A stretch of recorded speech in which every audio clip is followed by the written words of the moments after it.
that organized chaos.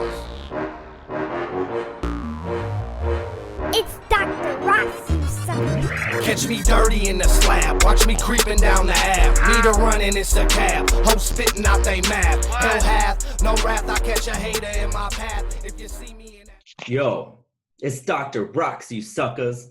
Today I got my guy, Ty. Go ahead and introduce yourself.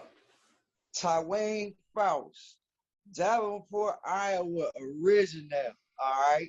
Born in Iowa City, from the Quad Cities. Yeah, I'm a county baby. It is what it is. Iowa is one of Iowa's hip-hop producers coming out of that way, and, I'm out here with Rip Black, man. I thank you for inviting me, man. Yeah, no problem, man. Anytime. So you went out to Indianapolis. So what's the scene like compared to the Quad Cities? I'll tell you like this. It's more diversity out here, all right? Compared to the Quad Cities, when you start playing in music in a range of things, there's an expectation of your performance. I think with, the Quad Cities, if you start in gospel, they expect you to go ahead and be gospel.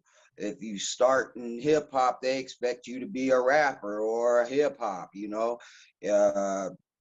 rock, they expect you to rock out. And whereas music is universal, you know what I mean? So the box is four-cornered and smaller, being that if you're from out there, the reputation, your people hold you to a boxed in area, and unless you travel and get out of the area, you miss diversity.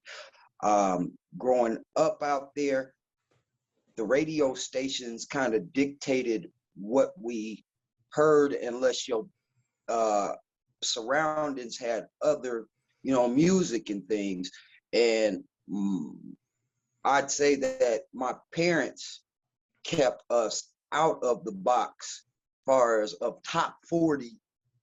I can go ahead and say, where is your idea of hip hop, when in the Quad Cities, and go to say, like I'm interviewing a DJ, say I was interviewing a DJ to spin a club or whatever. All right. The owners would say, I need you to spend this, and it's mostly top 40, right? But they want 90s top 40 to 2000. I don't want you playing this because I don't need my club doing this, and this. But then there's other grooves that they totally miss on because they haven't heard it. And when you start to play those things, they start to dismiss you on the basis of the crowd. So if you want hip hop out there, if I go ahead and start playing something like, say like Little Brother, and start playing Black Magic, which is Ninth Wonder in them, the crowd's like, I haven't heard this, confused because they're all B100'd, or back in them days, Power 98.9, 98.9, out with everybody in the club getting tipsy, and that's hot, okay, back then, but broaden your horizons. So if I flip back from everybody in the club gets tipsy and go ahead and start playing Bob James, Take Me to the Mardi Gras, and throw that in the mix right there over it, their minds flip to Run DMC or whatever and say, oh, he's going, but don't recognize the blends. And like I said, they're in the box, they don't think outside of, I'm not saying that the DJs don't do it out there differently, because they have their creative ideas and things, because there's other DJs around there that do things like that, and make it creative, but they stick to the box because of, the diversity isn't there in music. So I moved out of that area because I had more expression that I wanted to give to hip hop, R&B, rock, you know what I'm saying, country even. I dig country music, and I didn't want to be trapped in the box with things. Yeah. I see that too around the area. Do you think it's different in Indianapolis with like artists willing to work with each other because of that? Absolutely. When I came out here, I was in Atlanta. I was in Atlanta for probably about 7 years, doing music, working with different artists. I've worked with Gucci. Uh, DJ Unk. I've worked with Big on, a lot of stuff, Crime Mob, a lot of them guys or whatever back in the early 2000s and things. So I was already, getting the engineering game and production game together down there, doing battles, and was doing what they called trap, but I had already been doing that like back in the late 90s and the Quad Cities when we would go in the studio and do that. Shout out to Mix and Mel who told, out there, because man, when he had Delta Lab running and I would come in with them ideas, of what they call trap now or whatever, he didn't stop me. He just said, record, you know what I'm saying? Record, go ahead and do it, bro. Do you. Whereas other rappers would hear it and coming in and they were used to that the West Coast 4/4 formats or East Coast 4/4 formats and want to keep it to a 1/4 or a 1/16 or a 1/18. And I was up there, cutting stuff like one, by 30 seconds, you know what I'm saying? And making them, bringing them drum line, back beats, that New Orleans bounce and everything into that. And they would tell me that my drums were too busy. They would tell me that it's too crowded, it's too this, but now look at, they're rocking to it. Yeah. You know what I'm saying? So when I came into Indianapolis, I was out there working, and I came up and worked on a project, and a guy by the name of Top Speed, DJ Top Speed, he's well known, around here nationwide or whatever, was hearing my music, and my brother was passing it back and forth, to him. And then we got the conference, whatever, came up, did a little work, and I found myself traveling up to here to Indianapolis, doing a lot more work and things. And he asked me, why are you paying for ticket after ticket after ticket, and your work is here, and you're spending more money basically on these plane tickets and everything to get up here and work, when you should move where the work is at, whatever. I told him I'd consider it, but at that time, my family was down there, went through some things, came back to the Quad Cities, me and you linked up with things and getting it going, and we had a lot of things moving, busy or whatever. And then, but I was back and forth in Indianapolis because that was my bread and butter. That was where my work was, so as much as I paid and travel just to get to work, it was like, move here. It made sense. It's 5 hours from the Quad Cities. It's 8 hours from Atlanta if I need to get there. Heck, New York is another 8 hours, you know what I'm saying, or whatever. So almost hub-wise, they call Ohio or, Columbus and all that area, Cincinnati, all that stuff, Cleveland, they call that the Midwest hub of hip hop, but yet and still, even they come out to Indian work out here with a lot of skilled professionals, what I'm saying? Yeah. DJ, producers, and everything, what I'm saying? Engineers. So Indianapolis, diversity-wise, and the arts of music production, audio engineering, it's here. And I've worked with a lot of skilled artists that have taught me things as well. So I love it out, I love it out here, and I love the scene. Yeah, that's good, man. Like, I was asking him too about the diversity because I came down there for a couple shows. Right. First one was the Love Show, like the Valentine's Day one with Tuesday. Yeah. That was cool, man. I seen like all different kinds of people show up. I Right. made friends with everybody. And for those who don't know, Ty's like a brother to me, and like that's my second family over there, like his whole family. Absolutely. That man has Um, a room. That man has a room in any house I live yeah. in. I always put a room to the side for him. So I'm just be like, A1, you know, when he comes, ain't no question. Though you ain't getting no hotel. You already know how that works. Yeah, you can roll in and raid my fridge anytime too, man. But I was just saying that because that's where we started though. So the reason, like, I can see 100% why you moved to Indy, but the reason that we met was because we brought people together because the Quad Cities was so split. Yeah. And everybody was beefing, and we were doing all these shows, but like, this person went to that show, there's gonna be a fight, and it was just like everywhere. You guys had a problem. You guys, I'm gonna be real with you. The problem I seen, and this was the eyes looking from the outside in. I didn't want on the shows, but I wanted the shows to be of interest as well as, you know, that's how we make our money in entertainment.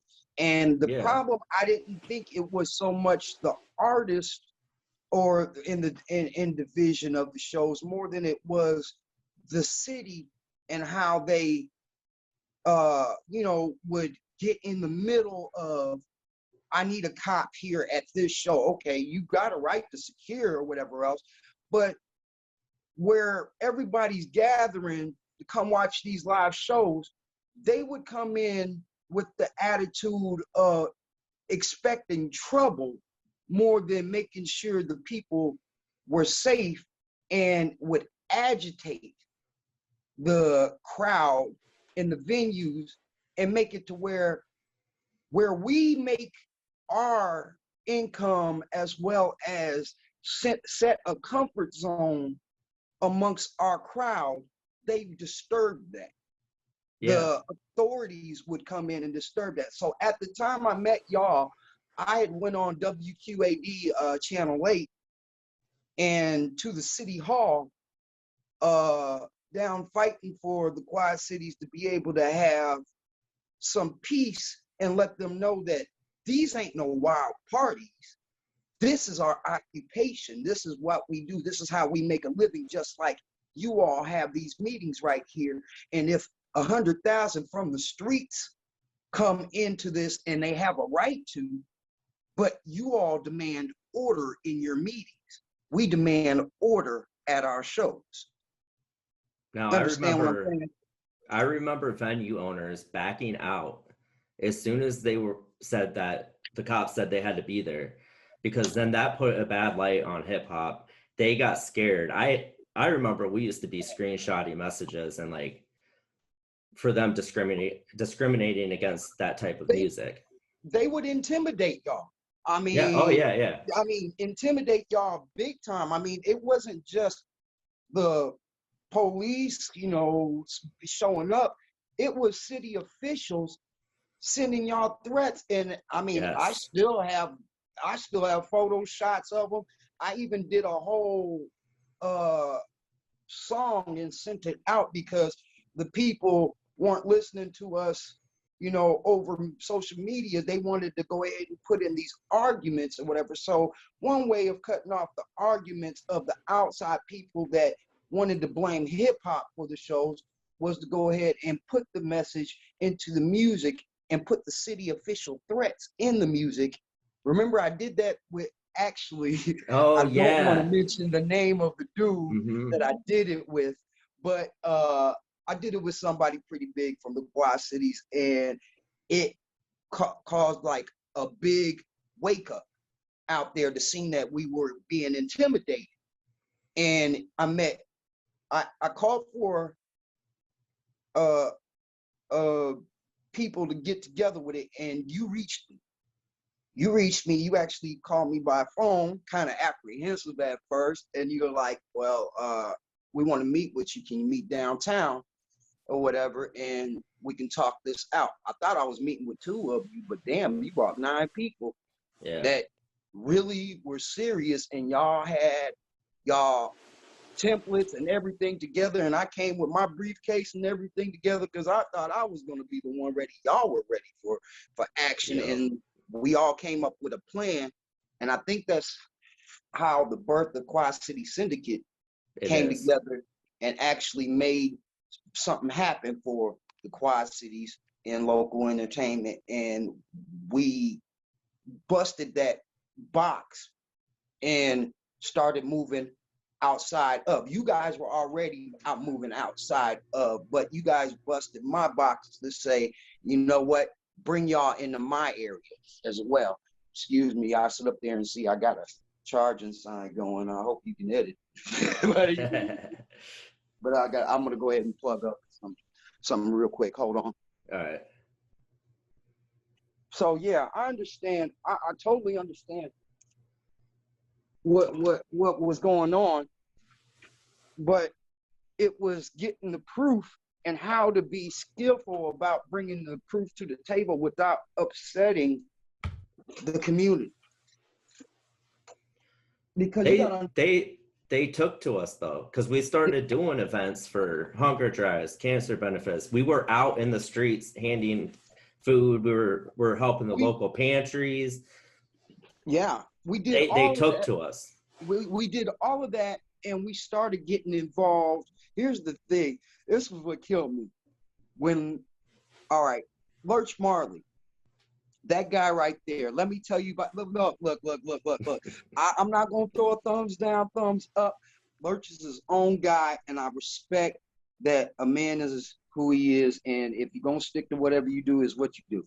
The guy actually wanted to sit up there and be involved, but you know that I had to learn at some time that I had to check my actions at the door of what I really felt to what needs to be dealt out. Lurch was driving with me, and we went with the Odyssey Club. The Odyssey Club is an older people between 50 and beyond or whatever. And we walked in a parade handing out waters, doing everything with this club to join our organizations with the older people that were just getting the news and reading about our events, but yet only thought, oh, well, these guys are just getting together like this is going to be a bunch of trouble, and we enforce the violence of. No, we clarified what our music does, what we bring to the table, artist expression, and we expect order at things, and also showed them where the city officials were doing things to stop our occupation and drive of what we do to become successful in things. One of the city officials was in the Odyssey Club and pulled me and Lurch to the side and started talking to us. And it was look, fellas, I know what it seems like. It's not we're against you. We're against the people that come out and cause the disorder. And we just feel like those venues attract that. And we kept telling them, okay, well, even then, a city attracts people for jobs, living, and without attraction, you have no city, no income, no nothing to bring people in, but you all still do it. So along with the good, you attract some bad. But that's what your security and police look for, to go ahead and clear that out and weed it out. But the way you weed it out is not by going door to door and say, you just moved here and we want to know what you're about. You all let things flow until it happens.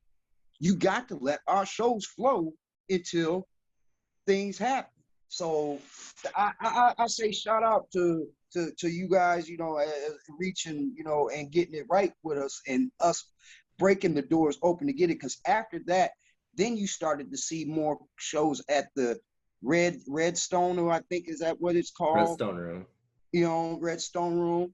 Boozies opened up the doors to us many a times over and over, and cancer benefits, everything. I can honestly say, for me throwing my first show out there by myself, you know, and getting it on out there and you helping me with that, I didn't know what to expect, but I was hoping that things went great, and they did. We had no trouble. Mm-mm. And we stood up there and raised well over doggone $8,000 to $10,000 for the Cancer Society.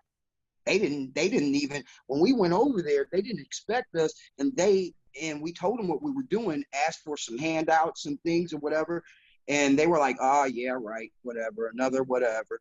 Yeah, but when we came with that 10 grand check for them or whatever, whoa, you guys, oh, well, we appreciate you. Oh yeah, anytime, you know what I'm saying? Yeah. So it's more than just talking or saying, hey, I want to throw a show.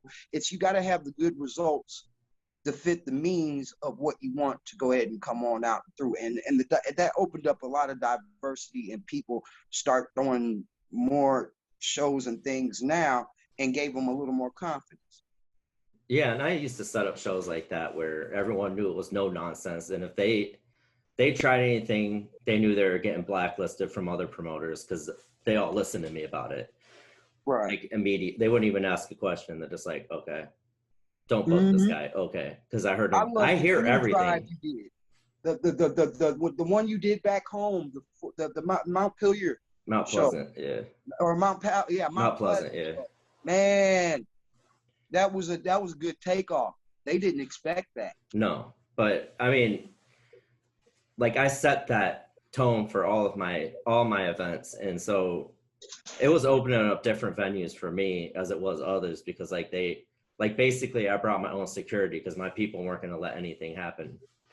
And I mean, like, not even actual security, it's just everyone there wouldn't let any of that happen. Right. And then the liquor sales spoke for themselves, and like everybody was a good time. So, and I know you'd moved to Indianapolis before I moved to Florida, so we kind of broke off the Quad City Syndicate for who was left of it. But we kept doing our own thing. Like I did my thing with it down there, and you did yours. And right now, the not-for-profit is, always, and I still, we both, still stay in contact with it. We have to, you being vice president, me being president, and with Bickle and with at the taking care of things. We still take care of things, and when it comes to it's never left. We still file our stuff. We just, took a break to get things in order. And that takes time when you're building companies and doing things right. So where we had people reaching out to get in and saying, can you help with this? And can you help with that? Mm-hmm. It was a lot of hands saying, help, help, help. But when we did these things, we were putting our own money there and watching it come back around and leaving it with the company. And that's how it grew to where it is now, that when we want to do things, we can, but the choice of what we do is the more of the subject of things. So, we got a lot of people from the Quad City still, asking us to be involved in things with Quad City Syndicate. And we love to get involved in things, but I think people need to do a little more research into what we actually do before you just say, hey, can you help with this? Because we're all about education. We've helped, out here in Indianapolis, we helped IPS with the hip hop Congress out here. Remember, we did the show with Tuesday on Mass Avenue, and shout out to Box Liddell, with his video line, just, man, what is dadgummit? He helped come out and record the I recorded the video. He did a lot of the video editing and stuff and getting it out there. The message that, hey, the schools needed help in the music area, and we put 44 grand out there for them to, be able to build studios in the high schools for people who wanted to do music education for their magnet programs. So Tech High School got that from us. Also in Davenport, I went to, before Lincoln had closed down, I went showing them music production and brought a lot of equipment out there, and had a little program where they could meet in the music room and actually play around with music production. I think it inspired more of the kids getting into sequence music and everything else. And you've got, look, there's a lot of talent out there. There's been talent for years. There's people from the Quad Cities doing things, and sad to say it, but it's true that I'm proud to say that I'm from out there, because out there it grew something in me to say that, not put the Quad Cities on the map, because it's already there. It's already there on the map. I'm going to do me. And in the interviews, when they ask where I'm from, well, we see you out here, from I'm from Davenport, Iowa. They don't expect that.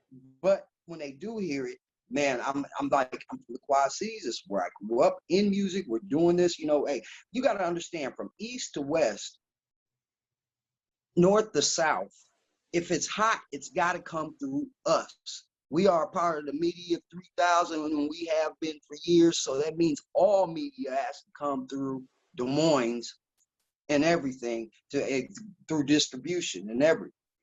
So a lot of folks don't know this back scene of what and how music gets around. They only know 5 major cities. Yeah, I mean, I agree. There's a ton of talent in the Quad Cities and Davenport and everything. Speaking of that, so you used to do hip hop, but like you used to rap and write and everything. Mm-hmm. How did that all start? Like, when did it start? Like, how young were you? Oh, wow. I'd have to say I'm probably, always been a singer and hummer since, my parents had, I was little or whatever, 5 or 6 years old. But 7 years old, I got a boom box. I got box bigger than me, and I was carrying it to school up to Buchanan, which was right across the street from where I grew up in Horizon Homes, just on that little walk, playing my boom box and rocking. And I would sit up there and play all the stuff like Fat Boys, or even then, Jazzy Jeff and the Fresh Prince up there. And all the kids would start walking around, and just, jamming the music while we going up to school. It wasn't a rule then that you couldn't bring your box to school or whatever. You just couldn't have it in class. So I would fit this doggone thing into his, my cubby or locker, or put it in the side in the classroom, but wouldn't mess with it, around there. But recess, I'm coming out banging the box. Then at Horizon Homes, we had a park called the Shelter in the back where the playground area was, and we would kick it out there, break dancing, rapping, and whatever else. But I would say writing songs and rapping and all that didn't come till like later, because my mom caught wind that me and my brother could sing. All right. We were singing in a room and actually harmonizing parts and whatever. And unbeknown to us, she started getting her Joe Jackson idea on and sit up there. And we come home one day, there's a big piano in the living room. Like, what the heck? And my mom started taking lessons and playing. And then all of a sudden it was, come to the piano and sing. Come to the piano and sing. Now we're singing songs church to church, everywhere, whatever. And I'm tinkering at the piano and picking up on the piano, watching my mom. My grandmother has always been able to play, and her name was Lillian Binford. And she was well known in the church for playing, and even played, as a young girl for Louis Armstrong, and wasn't able to travel, but that skilled. So my grandma took into showing me chords and riffs. My cousin Marcus was a bad boy as far as whipping, chords to me at least. And he took into sitting there teaching me things. And then I got around other guys like Eric Berry, Bryce Miles, coming around in their areas, Chris Young, all these cats that were whipping chords and riffs around, and they could see that I was a mimic. I couldn't read music, but if I heard it and or whatever, I could mimic what was being played and come in there and take over for them and get on. I started to go to lessons. I hated lessons. Went to Griggs and for a minute, and I was like, man, it just drove me from the piano, and I hated it. I hated it. Miss Clavon from the churches got me to get back into it by letting me play what I wanted to play, but I had to be able to play whatever the lessons was to be able to read, and that's when I got back interested in going. So it was a process of things like that as far as learning to play and things. I didn't get into sequencing music and producing stuff until I actually met with Mix and Mel and seen all this equipment. I seen all this equipment. What does this do? What does this do? They're doing this from this. A track machine, one doggone tape cassette. How does this, get it? And all this stuff. All right, while everybody else was getting bikes under the trees and toys, rock'em sock'em robots and whatever, Christmas morning or whatever, we would get keyboards, drums, record players, this stuff, that whatever, So we had all the equipment and stuff, 4-track plays and whatever. I just never knew how to use it until I got around Mix and Mel, when I touched something in the studio and I thought I was going to get scolded. He said, "You touched it, now learn." So guys like that inspired me to keep going. Me and my brother started writing raps when we were younger, and just taking the tape recorder to the tape recorder thing, what I'm saying? Because we, and would pause record and make our own loops until they loop around into a full track, like a track recorder, and then play, and we'd rap between the two recorders, and then have little tapes going. So little things like that. And it wasn't until we got with Mel till we started rapping and making actual songs. First songs released from us was basically my brother and Sean McDowell. Two and Sean McDowell had a group called Connections, and Paul Pierre, he stood up there and brought him into the studio, and they made a song with DJ GMJ called Fire, and it caught like wind right across the high schools. I mean, it was going, everybody. So we started showing up at shows, doing stuff. DJ Candyman, anytime we entered one of his doggone events, he was like, grab the mic.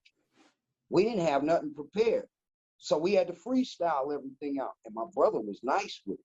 I was nice with the freestyle. I was just a little more mannish than what they was, and I was more battled.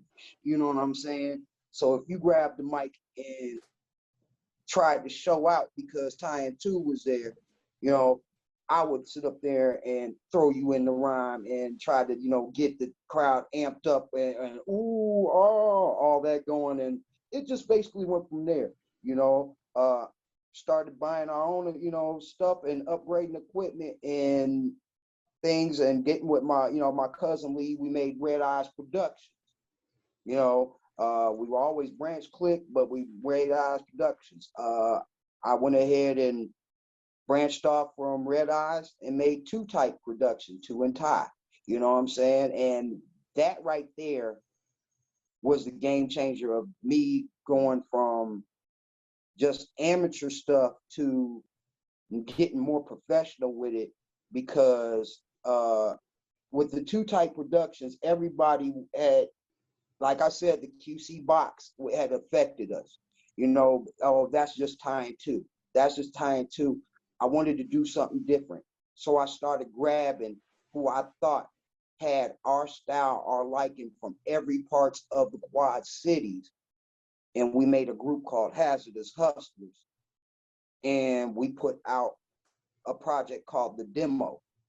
At that time, I was doing beats and going around. I would literally walk around with a Yamaha W7 keyboard, almost like this one, this motif right here, and I would carry that everywhere I went. So the guy walking the streets with the keyboard was me.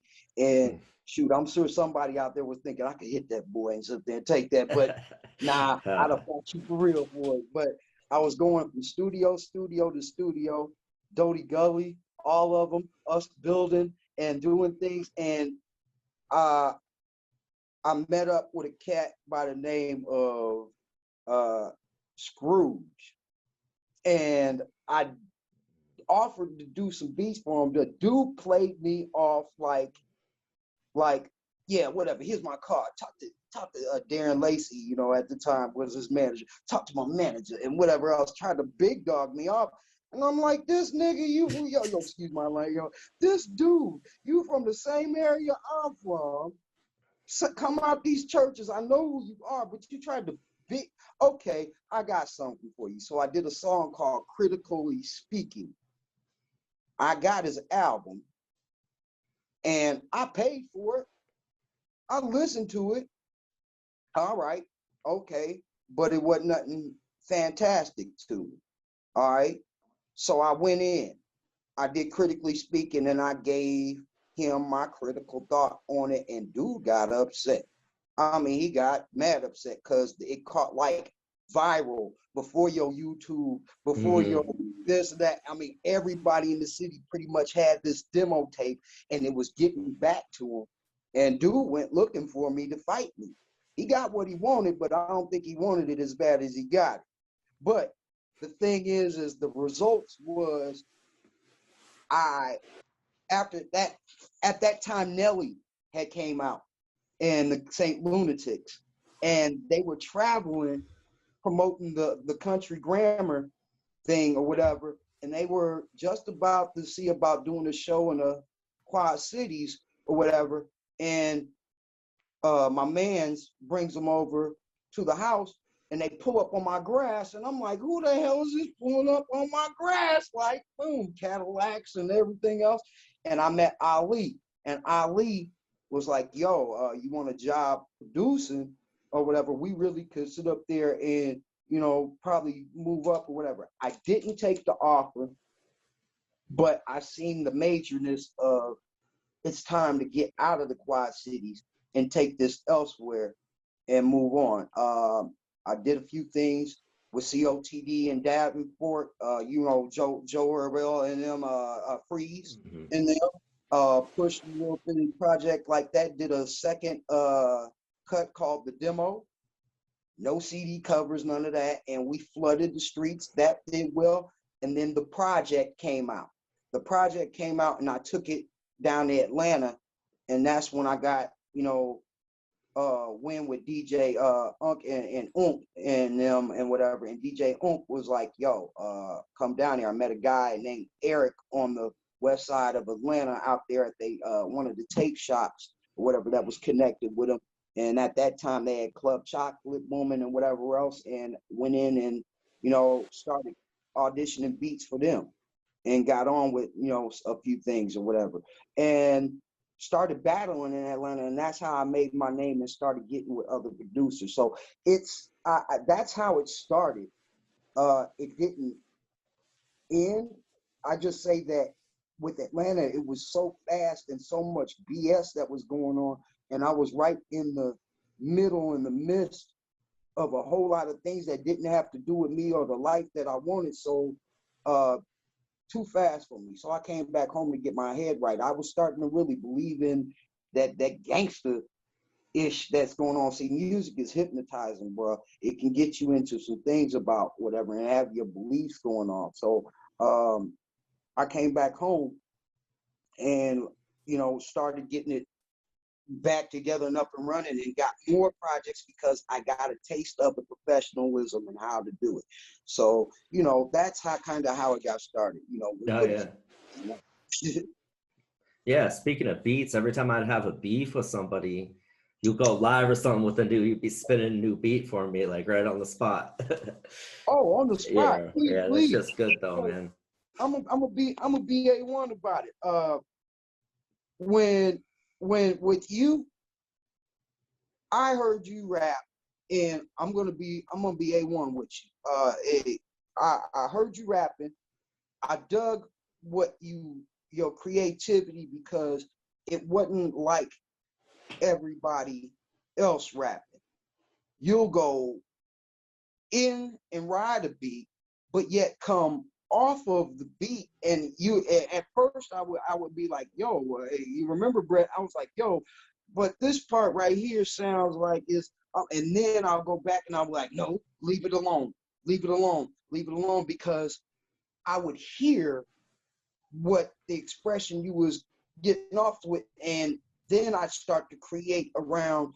I take stuff that you already did, drop the music out of it, and just have you rapping and start creating around it and whatever. So when somebody was saying, "Oh, I want to get it on with Brett and I'll battle Brett and whatever else," all right, you asking for a real problem, because one thing is that you've always been a wordsmith, and I don't care how you rap it or whatever else, you gotta.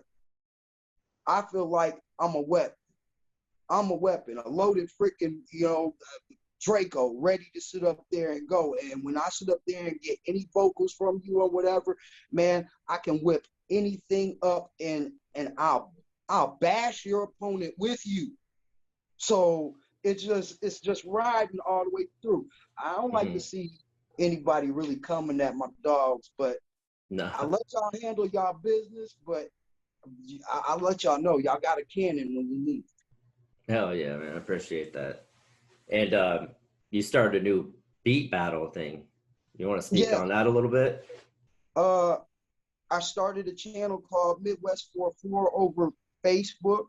We're trying to get it going with YouTube, and I say trying because one thing is their monetization thing is kind of weird. I'm not really doing anything for pay or looking for anybody to pay to get on to this. I understand that they do have to submit, contract with the company and thing as we started. They do have to, submit to battle and yes, help, because the maintenance of that, we're not taking care of that out of pocket. Quad City Syndicate is not going to pay for everything, but they pay for a lot of it. So if you don't want to sit up there and support it or whatever else, then look, the grounds ain't for you. But it's an effort and showcase talents all over, worldwide.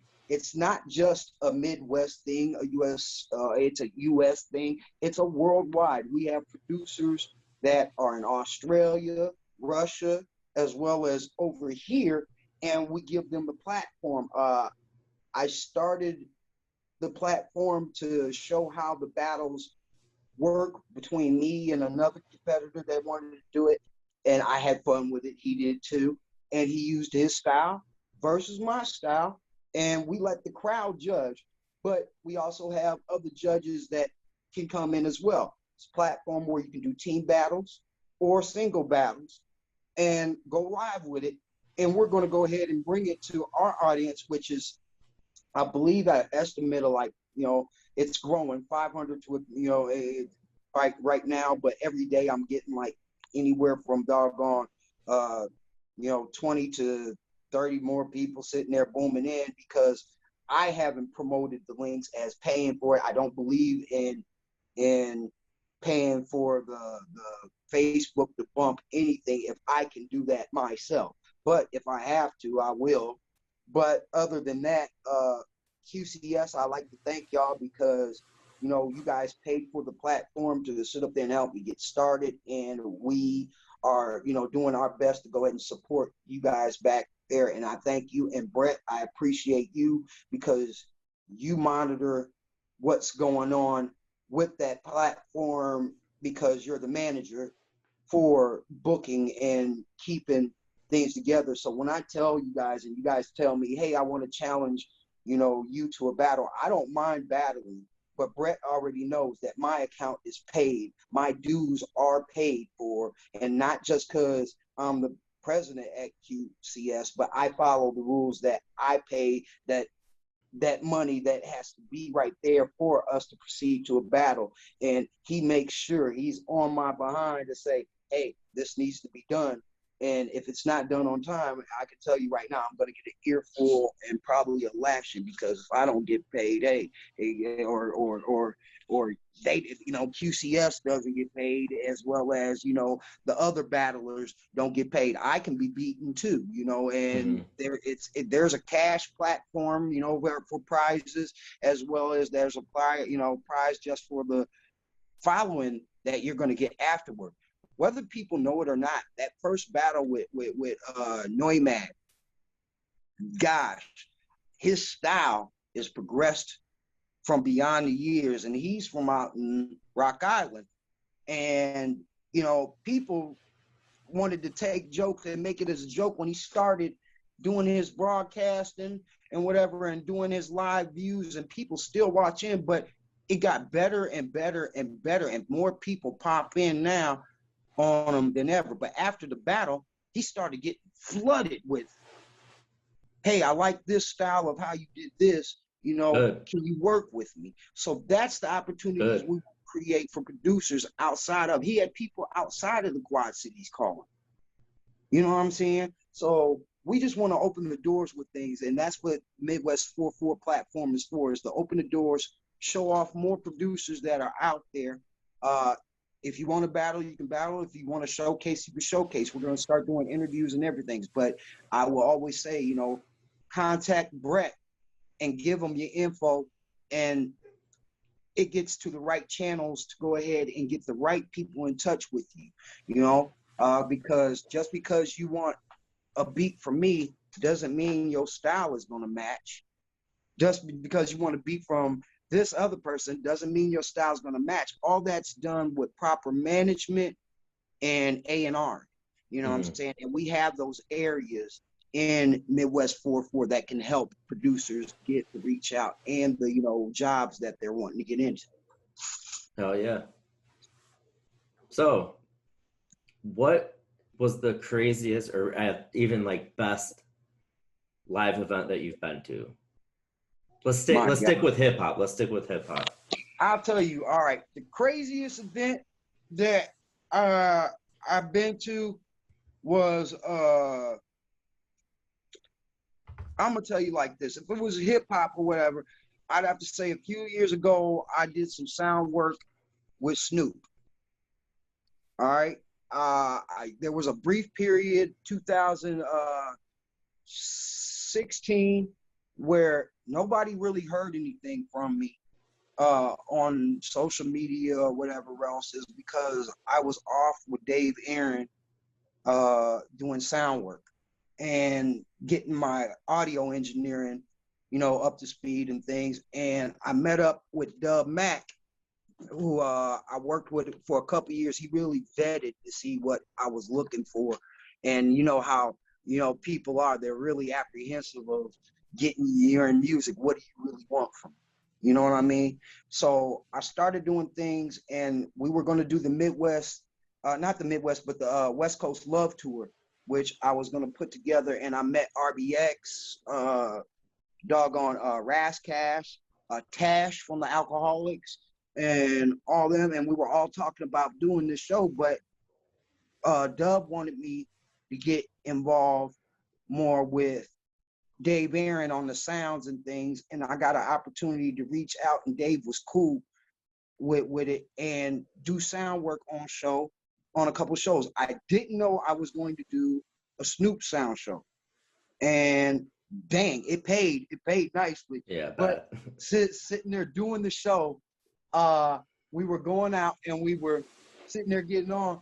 They had this dog come out when he started doing the Snoop Doggy Dog, all right, and it's called Nasty Dog. I did not. I'm doing the boards and things and whatever, everything set up, but I'm at a side soundboard or whatever, and towards the stage, towards the end of that part right there or whatever, I had seen what I had never thought I would see. This dog, like at the end part of that Snoop Doggy Dog. So I'm partying, I'm getting Yeah. all and I'm with the sound and everything first. And then I look up to the stage and it goes, nasty dog, doggy dog, and this thing whips out its schlong.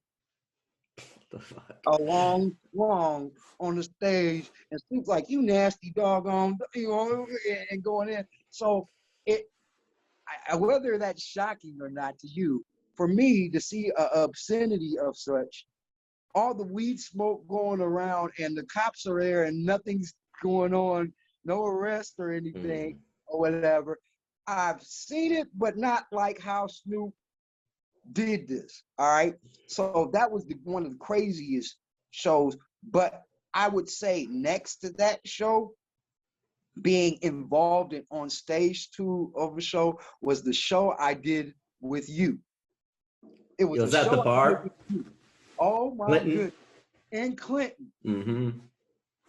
We're on the stage. I'm hype manning for you. The show was rocking. And we were going in right. And I'm on there. If you're feeling ripped, black, throw your hands up. If you're getting ripped, throw your hands up. And I'm really going in. And I start feeling it so bad or feeling it so good even, I start dancing. Y'all know I'm a dancer. I can get it on or whatever else. But I start getting low with it. And getting low with it. And getting lower. Riplack sitting there going, and Riplack thinks everything all right. And I'm really on the side crying, and I'm like, help me, because I'm stuck down low Oh. back. My back gave out while I'm like down low, legs spread, eagle, and I'm not like eagle like that, and I'm doing a little grind pump or whatever, trying to pump my back to get myself back up. But I'm in pain while I'm doing this shit stuck. And everybody thinks that I'm just jamming on the side, right? But you're twitching and shit. Like, I'm like twitching, trying to get this shit out. oh my God, dude. At the end of that doggone show, whatever, I had so many people like, yo, you were alive out there, you were alive. And I'm like, thanks. And then I reach over to you. I was like, motherfucker, next time you better watch me, man. When I sit up there, sit up there and snatch me up. You've done that song a few times with me, but that day we made that whole venue the stage, man. We were everywhere. The whole place was going crazy, dude. We went all through the crowd, everywhere. No stage diving, because brothers don't stage dive, but they will part like the Red Sea. Dang, I'm just saying that right there, the energy was great. So good. I was in Clinton, but I never seen one that packed. All right, and it was really from stage to door to outside packed. Yeah. And with things going on, I didn't, what I came to what I thought I would expect was not what I got. I got bigger than what I expected out of Clinton that day, and you guys in a following. So I salute y'all about that. But that was one of the craziest shows that I ever stood up there and did now by myself. I mean, it's plenty of events that have had some shockers in my past. We used to have the Marquette Fest back in the days, and my crew back then, Iowa Street Click. Shout out to all y'all. We legendary, and we still are, and people still talk about us around the QC, and they're still active. My man Rail, Sean McDowell, Tuesday, you know what I'm saying? Me, it's a bunch of Tyke, all of us, but at the same time, we did some shockers then as kids, but we grow on and get more into it. And some of the things you don't think you'll see again, but history is bound to repeat itself, and it repeats itself through a new generation. Y'all the new generation, and y'all reminded me of us. Because one thing I salute y'all, and I say in diversity, because a lot of folks doubted y'all shows on that white-black shit. Hey, your audio is kind of a little messed up right now. Oh, sorry about that. I can hear you. It just sounds different. Okay. Sorry about that. It's probably my hand on the thing here, but I got it right now. A lot of people doubted y'all on that race bull crap. All right, Yeah. with the shows, you guys performed regardless of that and found the true diverse members in hip hop. Hip hop is not white black. This is a lifestyle, but it is not a white black thing. And once you bring that crap into it, it's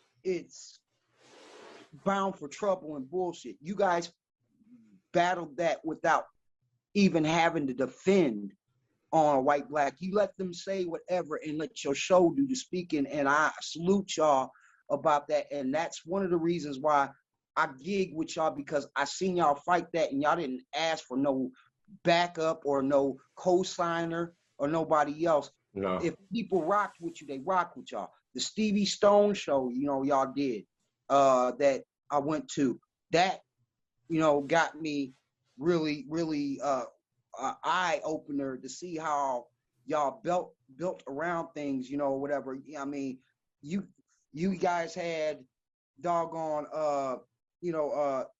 what do they call it? Strange music sitting there like really bumping y'all, and the Quad Cities are asleep. They're asleep.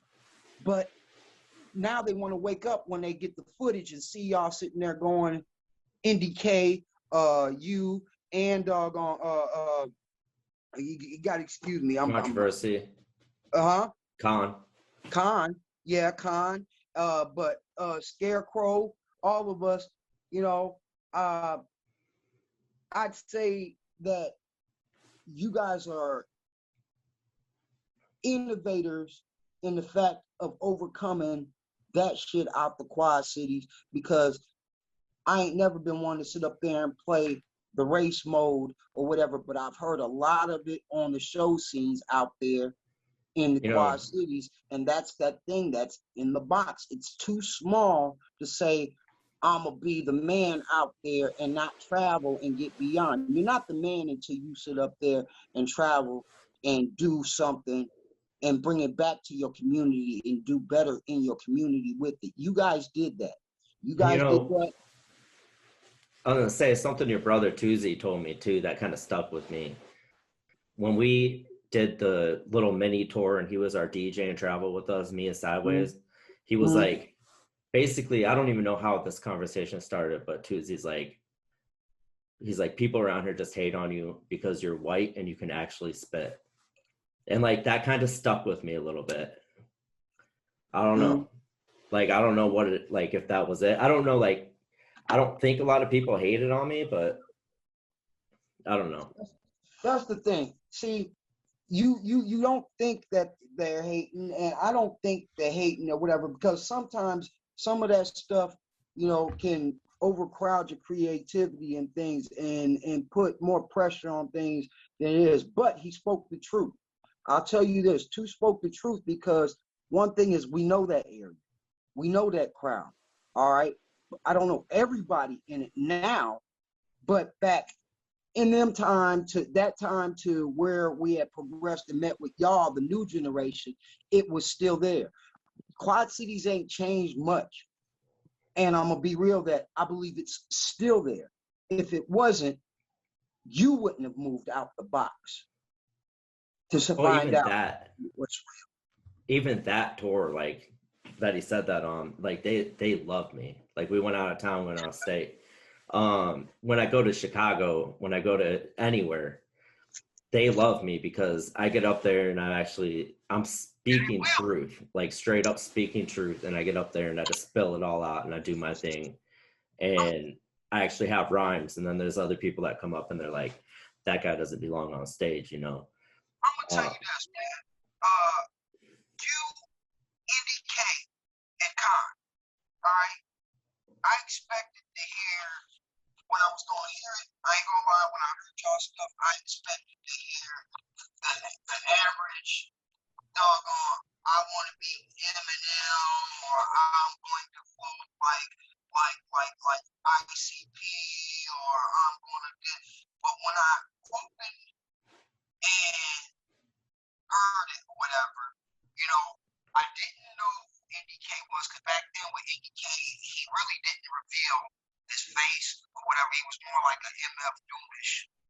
Hey, your mic's a little messed up again. Okay, here I am. NDK, can you hear me? Now, NDK was more like an MF Doomish type of rap.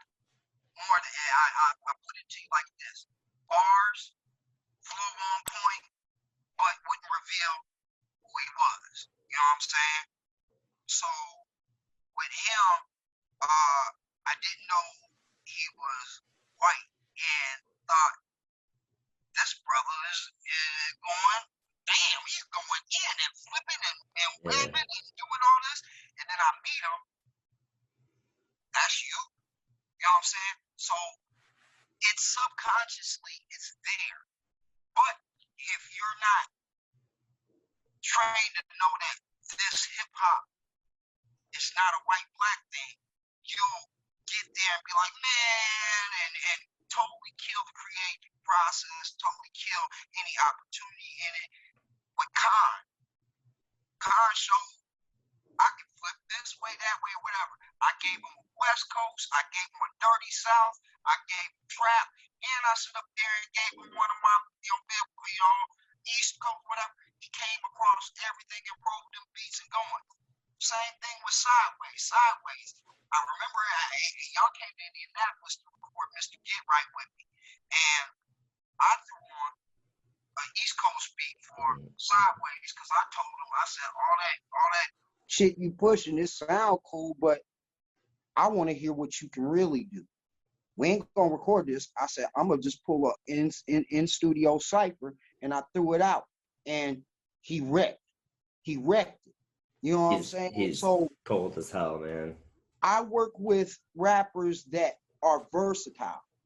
If you're a one-trick pony, you're not much to me. I'm just being real. I don't. If somebody throws on the beat and you say, "Man, that's whack. I can't do nothing to that," then you've limited yourself and wrote yourself off with a lot of A&Rs and producers that want to work. You know what I'm saying?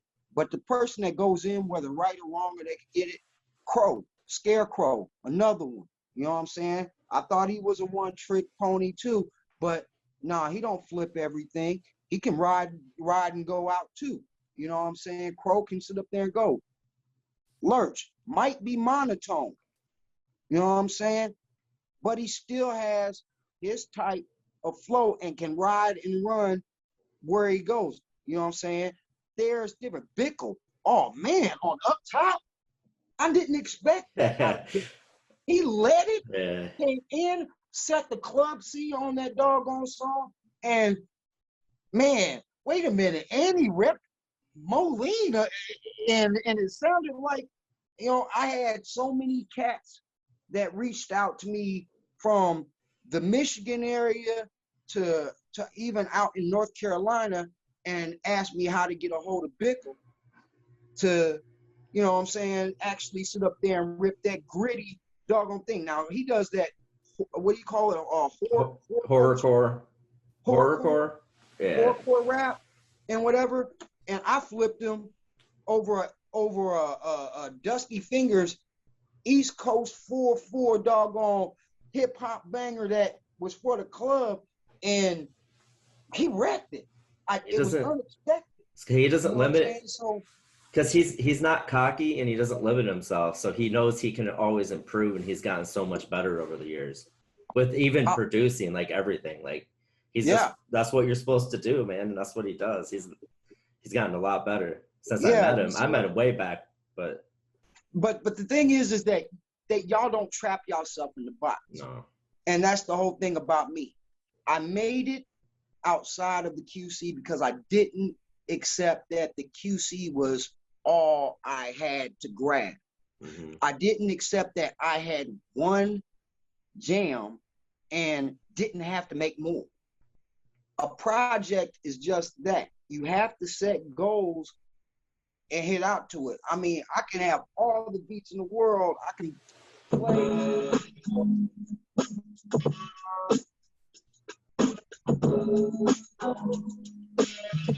But if that's all I'm bringing to the table and don't have nothing different or whatever, I'm a one-trick pony.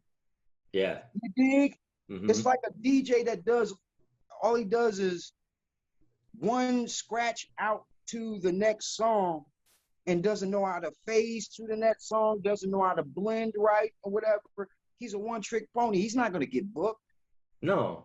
And the attention span with everybody these days, you want to do one thing, okay. See how long they stick around. Like Exactly. people can't even listen to 3:16 verses anymore. You know what I mean? Like it's true.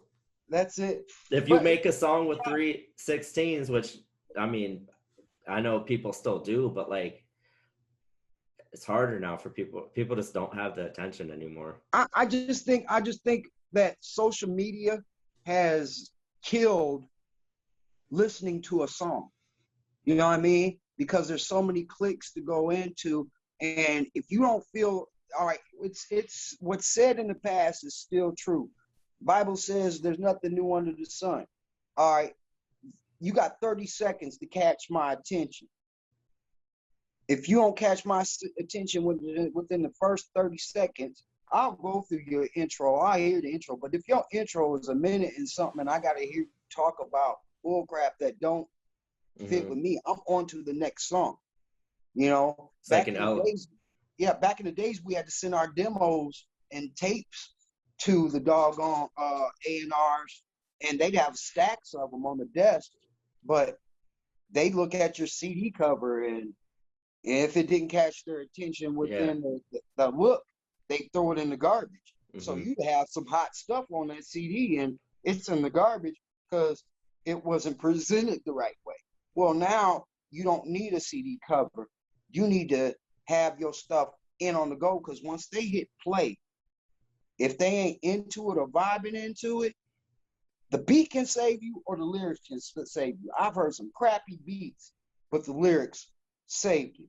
I've heard some crappy lyrics, but the beat saved it.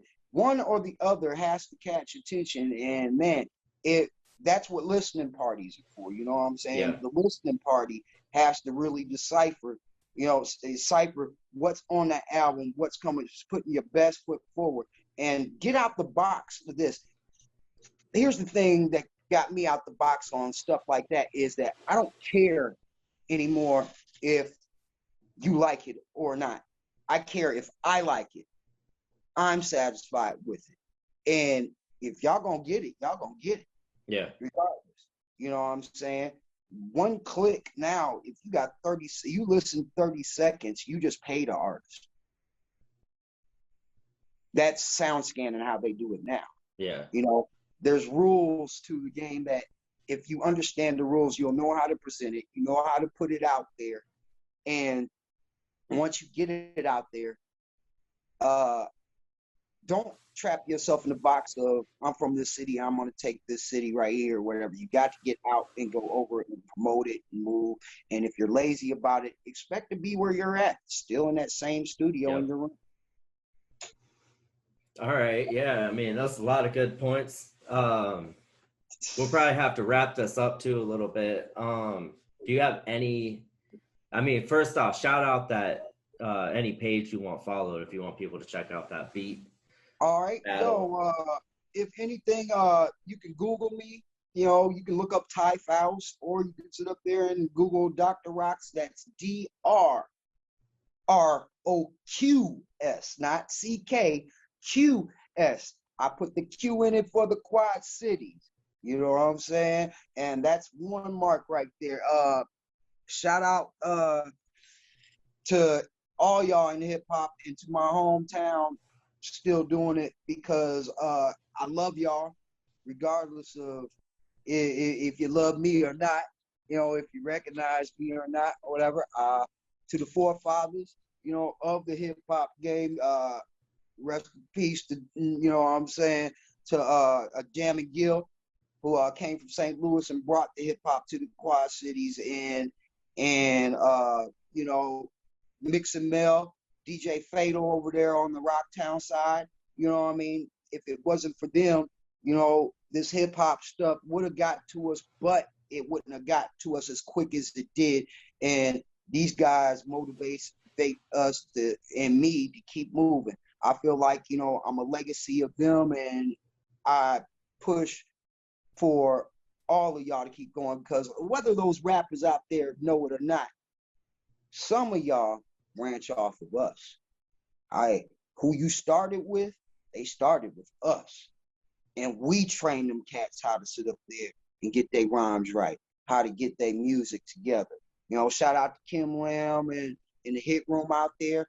If y'all want that good sound, definitely know that the Hit Room is giving it to you, and it's worth the money to pay. Mhm. And anybody out there that's not paying for their beats, paying for production, paying for whatever else, and expecting something for free. See, a lot of y'all rappers out there, you know, send me a free beat and want to rap about money and ain't got man. All right. So, man, look here. You'll pay for what you get. So if you want to go ahead and work, also look up the Midwest 44 page, like it, get on there, talk with us. We're talking back with you. Shout out to you, Brett, because, man, you brought this platform as well. And yo, get a hold of Brett. You want good management? Get a hold of Brett. Oh, hey, also shout out to M80 out there, man. Let me go ahead and shout that guy out, man, because whether y'all know it or not,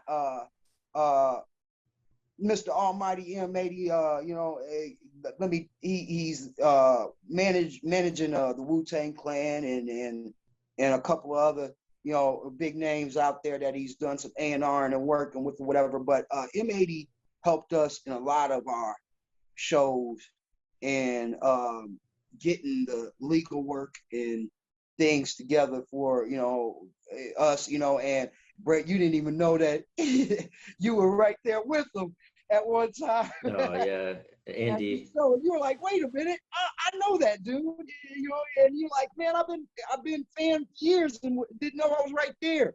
Yeah, you know, M80 is a big shout out to him, because, man, when I do need that legal advice or even then, you know, clarifications on things, look into him too, you know, with some things. So I really appreciate the platform.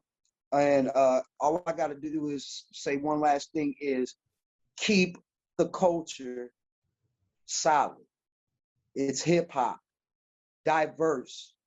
Don't let the BS get in the midst of your creativity and success. All right, man. Appreciate it. It's good talking to you. We're gonna have to catch up more often. For sure. Man, maybe I'll sit up there and have some topics or something else to sit up there and hit with you. I mean, we can keep going, honestly, but yeah. Keep on. But Yeah. just reach out, bro. You know I'm here for you. All right, for sure. Make sure you guys check out these beat battles, and I'll be checking them out myself. And it's Dr. Roqs, you suckers. It's Dr. Roqs, you suckers, man. All right. All right, man. You don't want to know about stage 5, going to trance stamp, that's what I call cloud 9. My clique rocks inside, ain't nothing to coincide. Let's go for a ride, stop at my crib, I left your home inside. 44 mag, Yeah, I bring the heat. give me 16 with my beat. And move for the streets. Sideways and rip lack, and we out on the night. They call me Mr. Get Right, call me Mr. Get Right. They call me Mr. Get Right. Mr. Get Right. Mr. Get Right. They call me Mr. Get Right. Get right, get right. Call me Mr. Get Right. Get right, get right. They call me Mr. Get Right.